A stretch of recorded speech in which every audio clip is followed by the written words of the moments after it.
The monitoring station floated quietly in space, watching over 1,000 star systems. Inside, Commander Zix Theta moved his many tentacles across the control panels. He had done this job for 50 years. Nothing exciting ever happened. The galaxy was at peace, and the Galactic Council made sure it stayed that way. Then the signal came. It started as a whisper in the cosmic noise. Zix Theta almost missed it, but his trained senses caught something unusual. It was a distress signal, but not like the modern ones the galaxy used. This was primitive, made of simple radio waves, the kind of technology most species had abandoned centuries ago. Zix Theta checked where it came from. His 3 hearts stopped beating for a moment. The signal came from the Sol system, from Earth, from the humans. He called the other council members immediately. Within minutes, beings from across the galaxy appeared on his screen. Ambassador Creel from the Vegan Empire glowed bright blue, showing his confusion. High Counselor Varix appeared calm, but her 6 eyes showed worry. "This is impossible," Creel said. His crystal body pulsed with each word. "We locked the humans away 300 years ago. The containment field is perfect. Nothing can get in or out." "I know what the field should do," Zix Theta replied. "But I also know what I'm seeing. The humans are broadcasting." Varix studied the data. "Show us the message." Zix Theta played the transmission. It wasn't a request for help. The humans weren't begging to be freed. Instead, the message repeated in hundreds of Earth languages, over and over. "We are coming to help." The council chamber went silent. This made no sense. How did the humans know about the distress signal from the Zephyr colony? That signal had just arrived yesterday. The Zephyr system's sun was dying. 8 billion beings would die in 2 days when their star exploded. The council had already decided nothing could be done. The Zephyr system was too far away, and evacuating that many people was impossible. "Check the containment field," Varix ordered. "Make sure it's still working." Technicians across the galaxy started scanning. The results came back quickly. The containment field was working perfectly. Every sensor showed green. The barrier that had kept humanity trapped for 3 centuries was intact. Then new signals appeared on their screens. Ships. Thousands of them. They were already past the containment field, moving through space at impossible speeds. "How?" Creel's voice shook. "How did they get through?" Nobody had an answer. On the lead human ship, Captain Jake Morrison stood watching the stars blur past. The UES Persistence was the finest ship humanity had built, though the aliens wouldn't understand how it worked. During 300 years of isolation, humans had done what they always did. They learned. They adapted. They grew stronger. Lieutenant Amy Chen worked at her station nearby. "Captain, we'll reach the Zephyr colony in 6 hours. "How many people need evacuation?" Jake asked. 8 billion, sir. They have 47 hours before their star goes nova." Jake nodded. They could do it. They had to do it. "Send word to the fleet. Begin preparation for mass evacuation." "Yes, sir." Amy's fingers flew across her controls. "Sir, should I tell them about the council ships watching us?" "They're watching." Jake turned to look at her. "Yes, sir. 17 council vessels are tracking our movement. They seem confused." Jake almost smiled. Of course they were confused. The galaxy had locked humanity away, thinking they were too dangerous to be free. They never imagined humans would break out to save someone else. "Let them watch," Jake said. "Maybe they'll learn something." The truth was, humans could have escaped their prison any time in the last 100 years. The containment field that the galaxy thought was perfect, humans had figured out how to pass through it like it was made of air. But they had stayed put, waiting, hoping that someday the galaxy would welcome them back. That day never came. So when humans heard the Zephyr colony crying for help, when they realized the Galactic Council was going to let 8 billion beings die, they decided to stop waiting. Back at the monitoring station, panic was spreading. More reports came in, every minute. The human fleet wasn't just big, it was massive. 12,000 evacuation ships, 300 medical vessels, 50 terraforming carriers. Where had they built all these ships? How had they hidden them? Their population, whispered a technician. We thought Earth had 8 billion humans. And, Varix asked, our scans show 47 billion humans. They've colonized Mars, Venus, the moons of Jupiter, and Saturn. They've built cities in empty space. They've spread across their entire system. The numbers didn't make sense. With the resources of just one solar system, locked away from galactic trade and knowledge, humans had somehow multiplied and advanced beyond anything the Council had imagined. We need to stop them, Creel said. If they've grown this powerful in isolation, imagine what they'll do if they're free. Stop them from what? Varix asked. From saving 8 billion lives? You know what humans are, Creel argued. You remember why we locked them away. They're violent. They're unpredictable. They destroyed 3 of our ships. They destroyed 3 ships that were attacking them, Varix corrected. But she knew Creel was right about one thing. Humans were dangerous. The whole galaxy knew that. It was why they had been contained. Danny Park, the science officer on the Persistence, looked up from his scanner. Captain, I'm reading something. Strange from the Zephyr system. What kind of strange? Jake asked. Their sun is dying faster than reported. They don't have 47 hours. They have maybe 30. Jake's jaw tightened. How fast can we get there? At maximum speed? 4 hours. Do it. The human fleet jumped to speeds that shouldn't be possible. They bent space around them, creating bubbles of twisted reality that let them move faster than light itself. It was technology that the galaxy's greatest scientists said was impossible. But humans had never been good at accepting impossible. Galactic Council watched their approach with growing fear. The human ships moved in perfect coordination, like a single organism with 12,000 parts. They communicated instantly across vast distances. They adapted to every piece of new information without hesitation. Send a message to the humans, Varix ordered. Tell them to stop. The message went out. The response came back immediately. Hi, Counselor. Jake's face appeared on their screens. He looked calm, determined. We receive your message, but there are 8 billion lives at stake. We're not stopping. You're in violation of the containment treaty, Varix said. Return to your system now, or face the consequences. With respect, Counselor, we'll discuss treaties after these people are safe. You don't understand, Varix tried again. Your kind was isolated for a reason.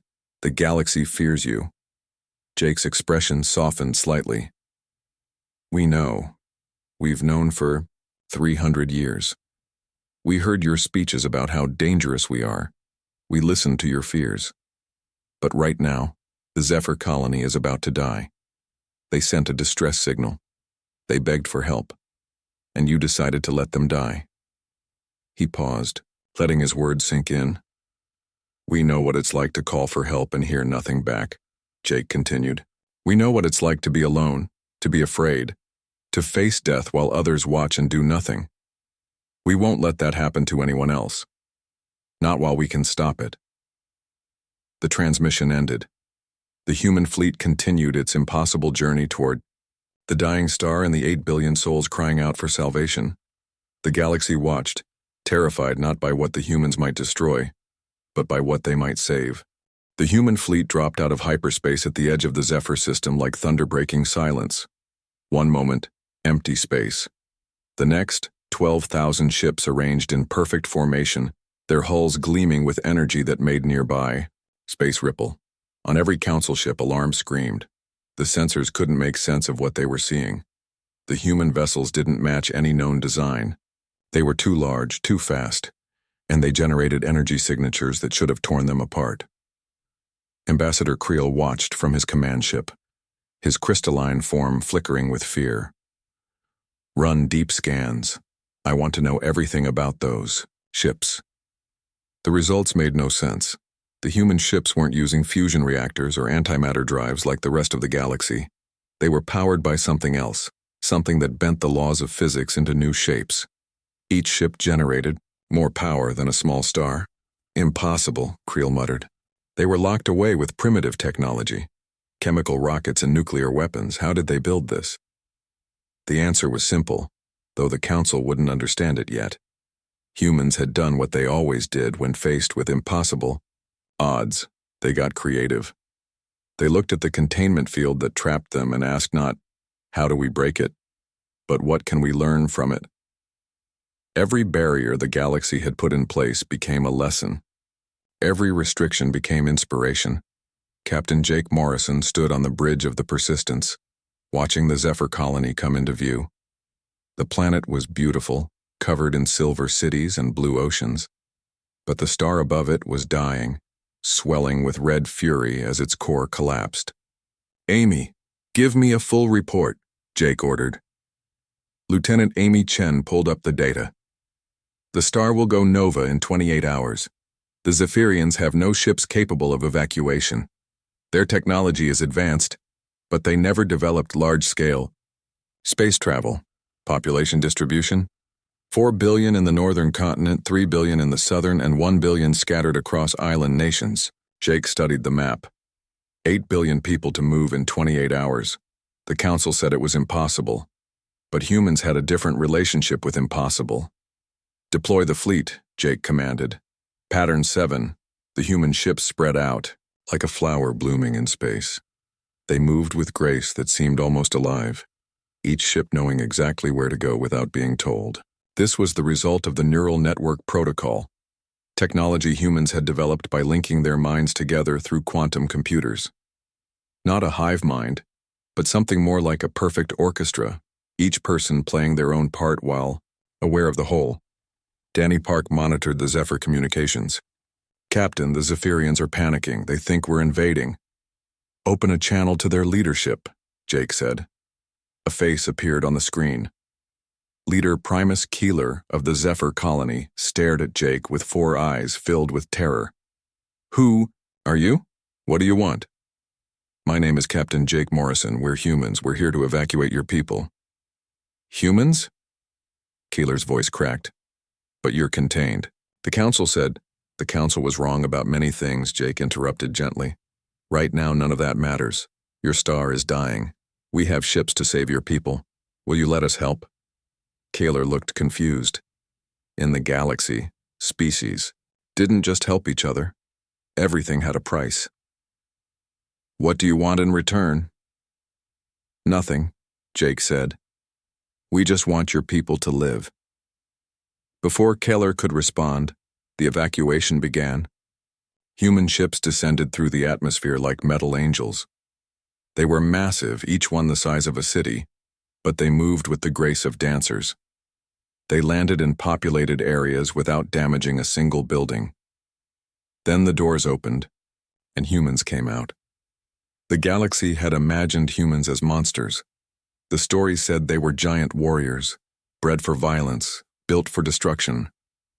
But the beings that walked out of those ships were small, soft, without claws or natural armor. They looked fragile compared to most galactic species, but they moved with purpose. Each human knew exactly what to do. They set up transport hubs in minutes. They deployed medical stations. They began organizing the evacuation with efficiency that looked like chaos but worked like clockwork. Lisa Brown, a human medic, ran into a Zephyrian hospital. Inside, doctors were trying to move patients, but they didn't have enough equipment. Some patients couldn't be moved without killing them. I can help, Lisa said, pulling out a device the size of her palm. It expanded into a full medical station, complete with life support and surgical tools. This will stabilize them for transport, the Zephyrian doctor stared at her. This technology, it's centuries ahead of ours. We had 300 years with nothing to do but think and build, Lisa replied, already working on the first patient. We figured we should make the time count. Across the planet, similar scenes played out. Human engineers deployed bridges, made of hard light to cross collapsed roads. Human pilots flew rescue ships into storms that should have torn them apart. Human volunteers carried Zephyrian children on their backs when the evacuation pods were full. The Galactic Council watched, all their fear growing with each passing hour. This wasn't conquest, it was something far more terrifying. It was competence on a scale they'd never seen. "Look at their coordination," whispered Counselor Varix. "No commands are being given. They just know what to do." It was true. The humans moved like water, flowing around problems, finding the fastest path to save lives. When one plan failed, they had 3 backups ready. When those failed, they invented new solutions on the spot. High above, the human fleet was doing something else impossible. They were building. In the empty space between planets, construction ships were assembling massive structures. Within hours, they had created 6 space stations, each capable of holding 1 billion people. "They're not just evacuating," Creel said, his voice hollow. "They're relocating the entire civilization." The human ships weren't just rescue vessels. They were mobile cities, complete with everything the Zephyrians would need. Homes, schools, hospitals, even parks with real trees. Humans had spent centuries preparing for this moment, building ships not for war, but for salvation. But the most terrifying thing was how the humans treated the Zephyrians. They were gentle, patient, kind. When Zephyrian children cried in fear, human volunteers sang to them. When elderly Zephyrians couldn't walk, humans carried them. When anyone asked why they were helping, every human gave the same answer: "Because you need help." Captain Morrison received an urgent message. Admiral Thex of the Rigelian Guard appeared on screen, his tentacles writhing in agitation. "Human vessel, you will cease this operation immediately." "Admiral, there are 8 billion lives at stake," Jake replied calmly. "You're in violation of 17 galactic laws. Your presence here is an act of war." Jake's expression didn't change. "If saving lives is an act of war, then your definition of peace is something we cannot accept." "We will open fire," Thex threatened. "On ships full of refugees?" Jake asked. "Will you fire on the 8 million Zephyrian children we've already evacuated? Will you destroy hospital ships carrying the sick and wounded?" Thex said nothing. The horrible truth was setting in. The humans had positioned themselves so that any attack on them would kill millions of innocents. But it wasn't a strategy. It was just what happened when every ship was dedicated to saving lives. 20 hours into the evacuation, something went wrong. The star's collapse accelerated. Instead of 8 more hours, they had 2. "All ships," Jake announced across the fleet. "The timeline has changed. Execute Emergency Protocol 9. The human fleet transformed. Ships that had been moving fast now moved at speeds that hurt to watch. They phased in and out of reality, existing in multiple places at once. Humans pushed their technology to the breaking point and then pushed harder. Some ships started to fail. Engines overheated, hulls cracked, but they kept going. When the UES Hope's engines died, its crew kept the evacuation doors open while other ships towed them. When the UES Mercy lost life support, its crew put on suits and kept working. The galaxy watched humans choosing to die so others could live. They watched humans refusing to give up even when their ships were falling apart. They watched the impossible becoming possible through sheer determination. "They're going to do it," Varric said quietly.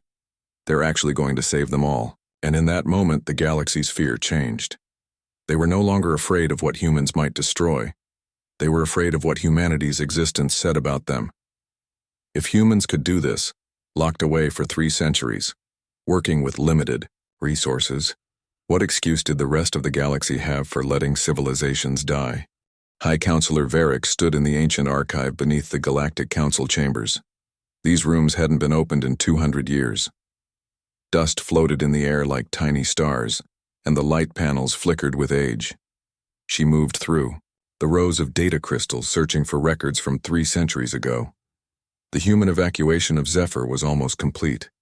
7 billion saved in 22 hours. 1 billion left. But Varix wasn't watching the rescue anymore. She was looking for answers. How had humanity become this powerful? Why had they really been locked away? She found the crystal she was looking for, the real records of first contact. Not the edited version taught in schools, but the truth. She placed it in the reader and watched the past come alive. 300 years ago, the Galactic Council had discovered Earth, a small blue planet with one intelligent species that had just begun reaching for the stars. The humans were divided, fighting among themselves but showing signs of great potential. The Council saw an opportunity. The video showed 3 Council dreadnoughts approaching Earth, not in peace, but in conquest. The galaxy needed resources, and Earth had them. Humans would make good workers, the Council had decided. Another servant race for the Empire. But humans had refused to surrender. Varix watched the battle that followed. 3 massive dreadnoughts, each one capable of destroying cities, against Earth's primitive defenders. The humans had chemical rockets, basic nuclear weapons, and ships held together with metal and hope. They should have lost in minutes. Instead, the humans did something impossible. They turned their mining equipment into weapons. They crashed satellites into the dreadnoughts' shields. They sent volunteers on suicide missions to plant nuclear bombs on the hulls. They fought with everything they had, and when that wasn't enough, they invented new ways to fight. The commander of the Earth forces appeared on screen. A woman named General Ruth Cooper. Her face was covered in blood, her uniform torn, but her eyes burned with determination. "We will not be slaves," she said. "We will die free rather than live in chains." And then humans did the unthinkable. They aimed their nuclear weapons at their own cities. A message to the Council: conquer us, and you'll rule ashes.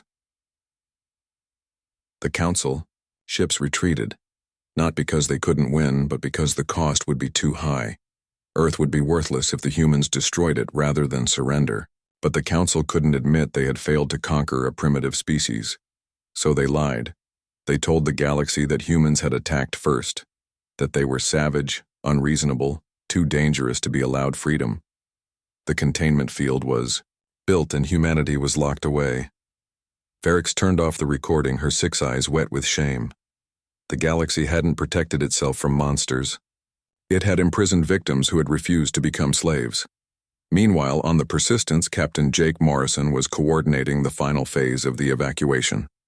1 billion Zephyrians remained on the southern continent, the furthest from the dying star. "Captain," Danny Park called out, "I'm detecting a problem. The star's core is cascading. We have 30 minutes, maybe less." Jake studied the numbers. They needed an hour to evacuate the last billion. The math didn't work.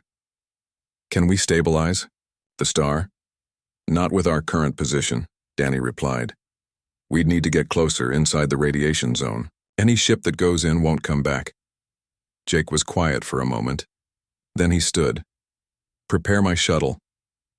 "Captain, no," Amy protested. "You can't." "I'm not asking anyone else to do it," Jake said firmly. "Continue the evacuation. That's an order."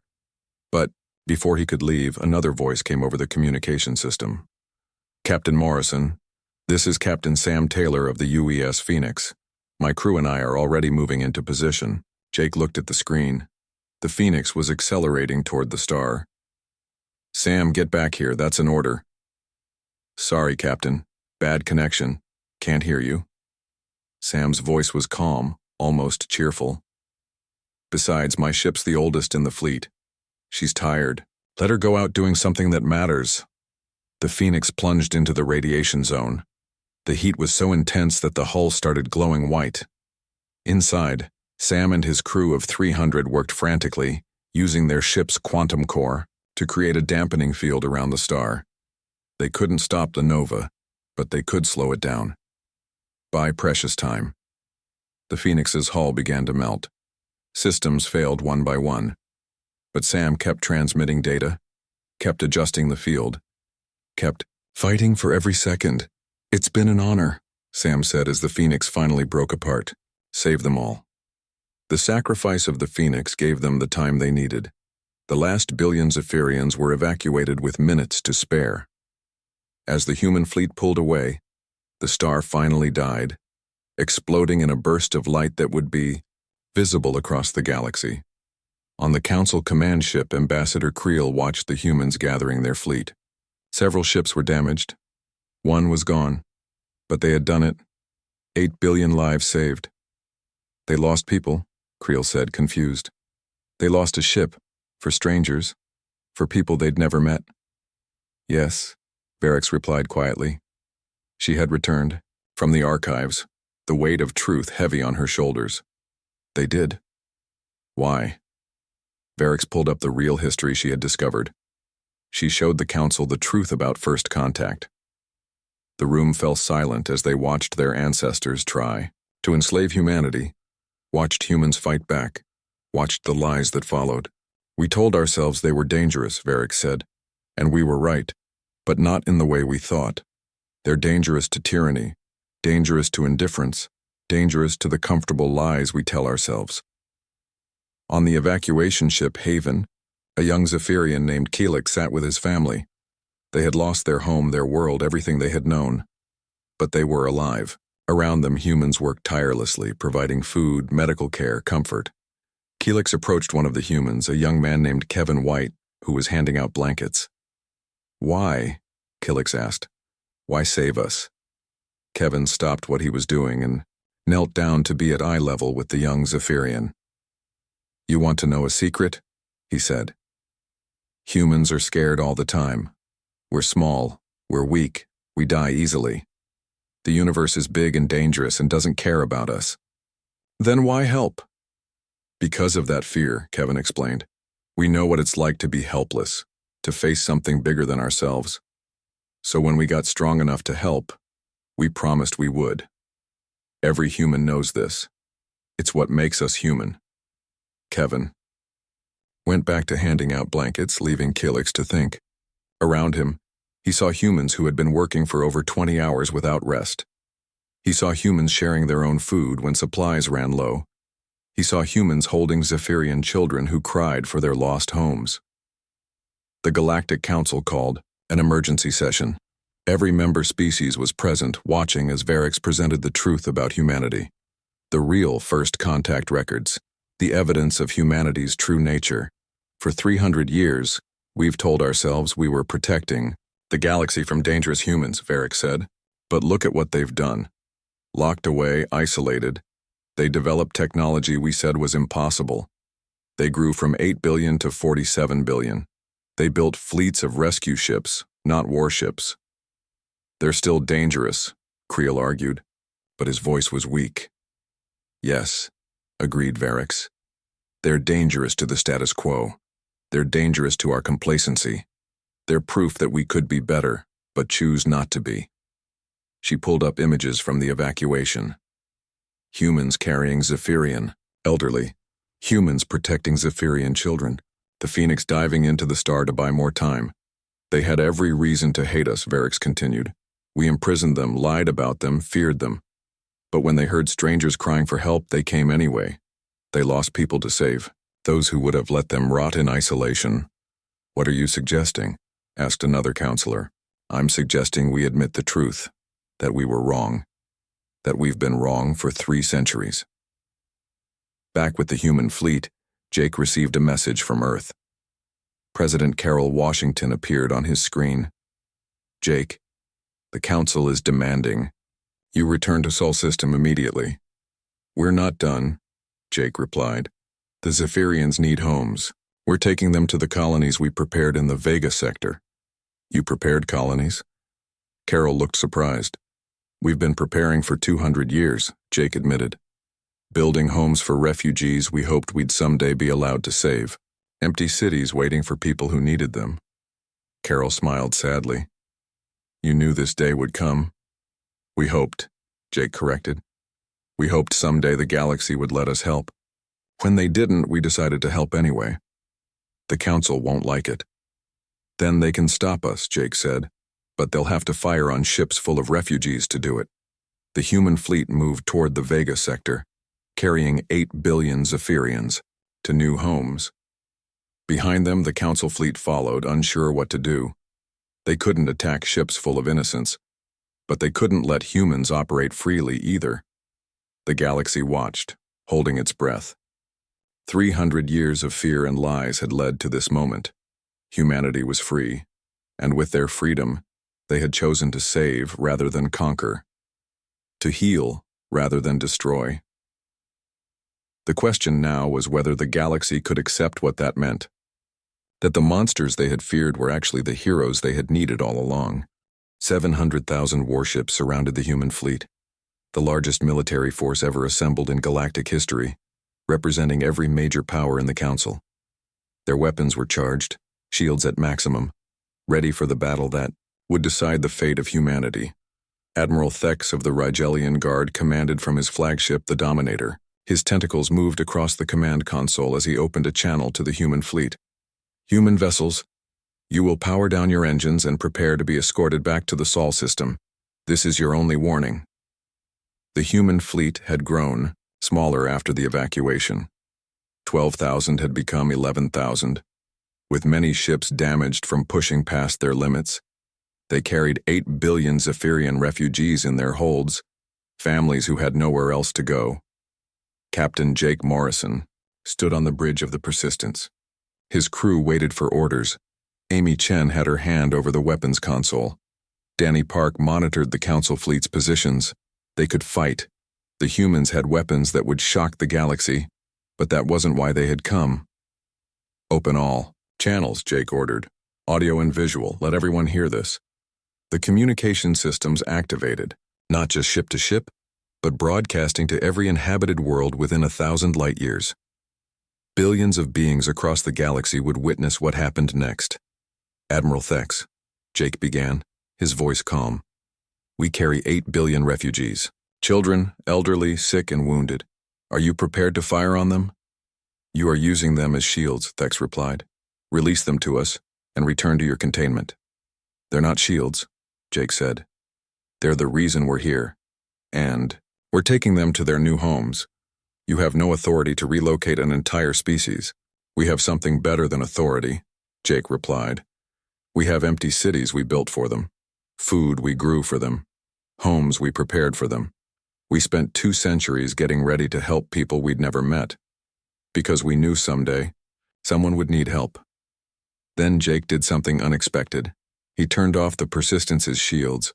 One by one, every human ship followed suit. 11,000 vessels, completely defenseless, surrounded by enough firepower to destroy them, all in seconds. What are you doing? Thex demanded. Showing you who we really are, Jake answered. The human ships began to broadcast, not words but music. It started soft, a single voice from one ship. Then another joined, and another. Soon, 11,000 ships were singing in harmony, their voices carrying across the void. It was humanity's story, told in sound waves that somehow conveyed meaning beyond language. Every being who heard it understood, regardless of their species. The music spoke of Earth, isolated and alone, of children looking at stars they could never reach, of scientists working in secret to break barriers, of families growing food for strangers they hoped to meet, of 3 centuries of loneliness transformed into determination to never let others feel that same isolation. But there was something else in the music. Data streams, hidden in the harmonics. The human ships were transmitting everything. Their history, their technology, their culture, 300 years of advancement given freely to anyone listening. They're giving away their secrets, whispered a technician on Thex's ship. It was true. The humans were revealing how their impossible drives worked, how they had passed through the containment field, how they had terraformed dead worlds, how they had linked their minds without losing individuality. Everything that made them powerful broadcast to the entire galaxy. Why? Creel asked from his ship, his crystalline form pulsing with confusion. Why give away your advantages? Jake's image appeared on every screen. Because we don't want advantages. We want equals. We want friends. We want a galaxy where everyone can do what we just did, where no call for help goes unanswered. The music continued, and now images joined it. The human ships became transparent to every scan, every sensor. The galaxy could see inside, could see everything. They saw refugee children playing in makeshift parks inside cargo bays. They saw human doctors working without rest to help injured Zephyrians. They saw human engineers teaching Zephyrian scientists how the quantum drives worked. They saw human cooks sharing recipes from Earth with Zephyrian families. And they saw the weapons. Deep in each human ship were weapons that defied understanding. Devices that could crack planets, unravel stars, tear holes in space itself. Weapons that could have freed humanity centuries ago. Weapons that could conquer the galaxy in days. All of them were covered in dust. All of them were powered down. Many had been partially dismantled to make room for gardens where humans grew food for refugees. You could destroy us all, Thex said, his voice barely a whisper. Yes, Jake agreed simply. We could. We could have escaped our prison 100 years ago and conquered the galaxy. But we didn't want to rule. We wanted to belong. Lieutenant Amy Chen spoke up from her station. Captain, I'm receiving signals, thousands of them. From the Council fleet? No, sir. From planets, from colonies, from everywhere. The signals were distress calls. Worlds suffering from plagues, natural disasters, wars, famines, problems the Council had deemed too expensive or too difficult to solve. Cries for help that had been ignored for decades, sometimes centuries. How many? Jake asked. 17 major disasters requiring immediate intervention. 43 secondary crises. Over 100 situations that need long-term assistance. Jake turned back to the Council fleet. You hear them?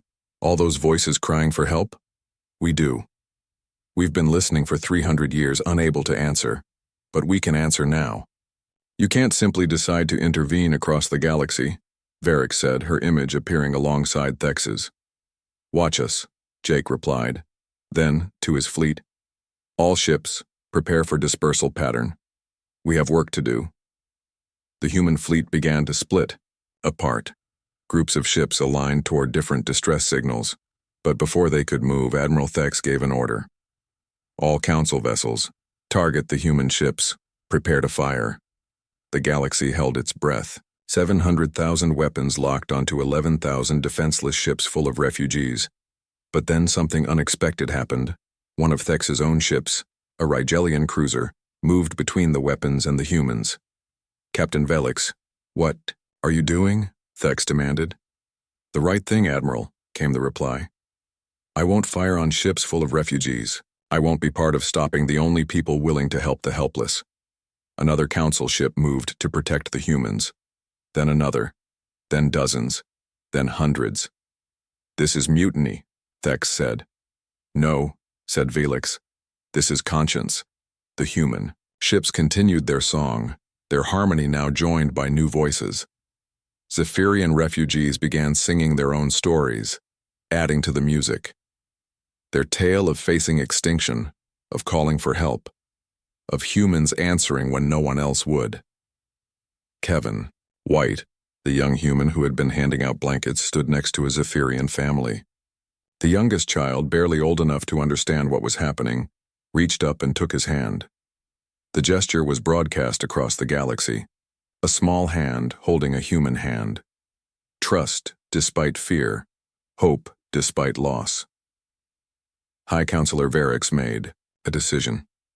Admiral Thex, stand down. Counselor, stand down, she repeated. All ships lower your weapons. Slowly, reluctantly, the weapons powered down, but the standoff continued. The human ships, shields still down, waited. You ask us to trust you, Varric said to Jake. But how can we? You're too powerful, too unpredictable. You don't have to trust us, Jake replied. Just watch us. Judge us by our actions, not your fears. A new signal came in, a plague on Centauri 3, killing thousands daily. The Council had quarantined the planet, leaving 12 million to die. Without hesitation, a group of human medical ships broke from the fleet and headed toward Centauri. Their holds were still full of Zephyrian refugees, but they went anyway. You can't, Creel protested. The plague is incurable. We have 300 years of medical research you've never seen, Jake said, including cures for diseases you think are incurable. We prepared for this. We prepared to help. More signals came in. Natural disasters, wars, famines.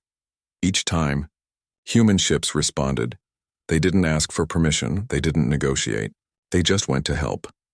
The galaxy watched humanity split its fleet, sending ships in every direction. Each group still carried Zephyrian refugees, who were now witnessing humans rushing to save others even before finishing their first rescue.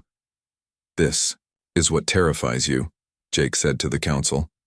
"Not our weapons or our numbers, but the fact that we care, that we'll always choose to save lives over following your rules, that will make you question every time you chose to do nothing." The music from the human ships grew louder, more complex. It wasn't just humanity's story anymore. It was becoming the galaxy's story. A song of what they could become if they chose to help each other instead of watching each other die. "You isolated us because we wouldn't be your slaves," Jake continued. "You feared us because we fought for our freedom. But what you should really fear is the mirror we hold up. We show you what you could be if you tried, and that terrifies you more than any weapon ever could." The standoff stretched on. 700,000 ships watching as humanity dispersed to save worlds the Council had abandoned. The galaxy was at a crossroads, forced to choose between fear and hope, between the old ways and something new. High Counselor Varric stood at the center of the Galactic Council chamber, looking at the faces of representatives from every corner of known space. Some appeared as holograms, others were physically present. All of them waited for her words. 3 days ago, she began, humanity saved 8 billion Zephyrians. They lost ships and people doing it. They asked for nothing in return. Now they're scattered across the galaxy, responding to distress calls we've ignored for decades. She pulled up a holographic display.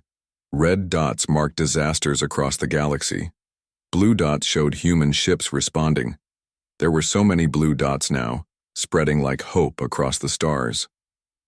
"The medical ships that went to Centauri 3 have stopped the plague," Varric continued. 12 million people who we condemned to death are recovering. The humans shared their cure freely, asking nothing in return. "They're trying to make us look bad," Ambassador Creel said, though his crystalline form flickered with uncertainty. "No," Varric replied. "They're trying to save lives. We're the ones who made ourselves look bad by doing nothing." Reports kept coming in. Human ships had stopped a famine on Proxima 7 by sharing food-growing technology that could turn desert sand into fertile soil. They had prevented a war in the Vegan system by mediating between factions, offering both sides better solutions than fighting. They had repaired a failing space station in the Outer Rim, saving 50,000 lives. Each time the humans asked for nothing. They helped, they shared their knowledge, and they moved on to the next crisis. Captain Jake Morrison stood before the full Galactic Council, not as a prisoner but as an equal. The chamber was packed. Every species wanted to see the human who had changed everything. "You asked us to return to isolation," Jake said. "We refuse. Not because we want to conquer or rule, but because isolation helps no one. We've spent 3 centuries preparing to join the galaxy as helpers, as guardians, as friends. We won't go back to watching people die from behind a barrier." "What do you propose?" Varric asked. "A new treaty," Jake replied. He activated a hologram, showing his proposal. "Humanity joins the Galactic Council as full members. In return, we pledge to respond to any distress call, anywhere, anytime. We'll share our technology, our medicine, our knowledge. We'll go where others can't or won't." "And if we refuse?" asked Admiral Thex, though his hostility had faded over the past days. "Then we'll do it anyway," Jake said simply. "But we'd rather do it with you than despite you. We'd rather be your partners than your problem." The debate lasted hours. Some counselors feared giving humans too much power. Others worried about becoming dependent on human aid. But every few minutes, another report would come in. Another world saved. Another disaster prevented. Another impossibility made possible by human intervention. Finally, Counselor Vellex of the Rigelian Guard, who had been the first to protect the human ships, stood to speak. "I was taught to fear humans. We all were, but I've watched them for 3 days. They could have conquered us. Instead, they're saving us. They could have demanded payment for their help. Instead, they give it freely. They could have used the Zephyrians as leverage. Instead, they're still carrying them to new homes while responding to other crises." She paused, letting her words sink in. We can continue to fear what they might do, or we can be grateful for what they're actually doing. I vote to accept their proposal. One by one, others stood to agree. Not all of them, not at first, but enough. The vote was called. It was unanimous, not because they weren't afraid. They were still terrified, but they were more terrified of a galaxy without humanity's impossible compassion, without their relentless determination to save lives, without their absolute refusal to accept that anyone was beyond helping. The treaty was signed within the hour. Humanity was free, truly free for the first time in 3 centuries. On the UES Mercy, one of the ships carrying Zephyrian refugees to their new homes, young Kelix watched the announcement with his family. The humans around them cheered, cried, and hugged each other. 300 years of isolation were over. What will you do now? Kelix asked Kevin White, the human who had given him a blanket days ago. The same thing we've been doing, Kevin replied. Help people. It's just now we can do it officially. But don't you want to go home? To Earth? Kevin smiled. Earth will always be home. But home is also wherever we're needed. Right now, that's getting you and your family to your new world. After that, there's a storm system threatening a colony in the Altair system. Then there's a food shortage near Vega. Then he trailed off. But Kelix understood. The humans would never stop. There would always be another crisis, another call for help, another impossible situation that needed solving. And humans would answer every single one. Within a month, the galaxy had changed completely. Human technology spread rapidly, freely shared with anyone who wanted it. Diseases that had plagued worlds for millennia were cured. Hunger became rare as human agricultural methods transformed barren worlds into gardens. Wars decreased as humans mediated conflicts, offering solutions where both sides could win. But the biggest change was in attitude. The galaxy had accepted that letting people suffer was normal, that some problems were too big to solve, that some people were too far away to help. Humans rejected all of that. When a remote mining station sent a distress call, humans answered, even though it took weeks to reach them. When a single family was trapped by floods on a distant moon, humans sent a ship. When an old space station, full of refugees from a long-forgotten war, was discovered drifting in dark space, humans brought them food, medicine, and most importantly, the news that they weren't forgotten. No one gets left behind became more than humanity's motto. It became the galaxy's new standard. Jake Morrison retired 6 months after the treaty was signed. Not because he was tired, but because he wasn't needed as a military captain anymore. Humanity didn't need warriors now. They needed teachers, doctors, engineers, farmers, and counselors. He founded the Humanitarian Fleet Academy on Mars, where humans and aliens learned together how to save lives. Above his desk, he hung 2 pictures. One showed the Phoenix diving into a star to buy more time for evacuees.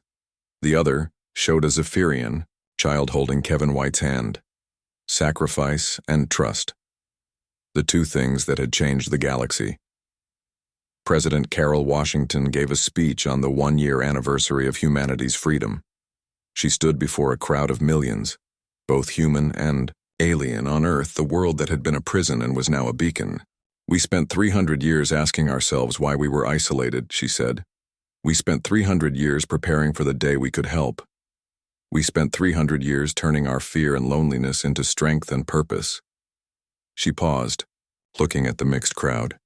Humans standing next to Zephyrians, Rigelians next to vegans, species that had barely interacted now united by shared experience. We were terrified too, she admitted. Terrified of being alone forever. Terrified of being rejected again. Terrified that the galaxy would never accept us. But we learned something important. Being terrified doesn't mean you stop trying. It means you try harder. It means you become better. It means you turn your fear into fuel for hope. The galaxy had indeed been terrified when humanity answered that distress signal.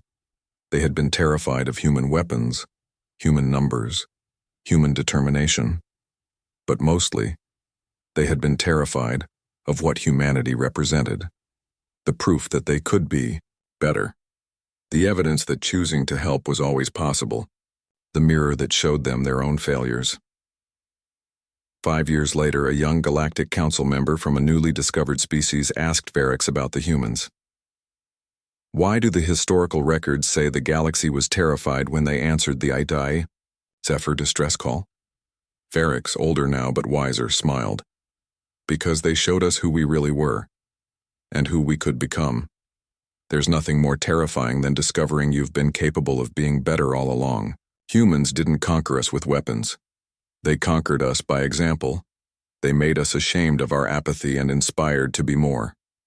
She looked at the great hall where human and alien representatives worked together, planning responses to disasters, sharing resources, ensuring no call for help would go unanswered. The distress signal was sent, Varix said, and what came terrified the galaxy. Not because humans were monsters, but because they were heroes, and they made us realize we could be heroes too. That's the most terrifying and wonderful thing of all, discovering you're capable of more than you ever imagined. In the Sol system, children of 100 species played together in the gardens of Earth, no longer a prison, but a paradise. They learned humanity's most important lesson not from books, but from example. When someone falls, you help them up. When someone is hungry, you share your food. When someone calls for help, you answer. No one gets left behind. The galaxy would never be the same. The fear had transformed into something else. Hope, purpose, unity. The understanding that every life mattered, every call for help deserved an answer. Every impossible situation was just an opportunity to become better. Humanity had been contained for 3 centuries, but they had never been conquered. They had turned isolation into preparation, fear into determination, and loneliness into an unbreakable promise to never let others feel alone.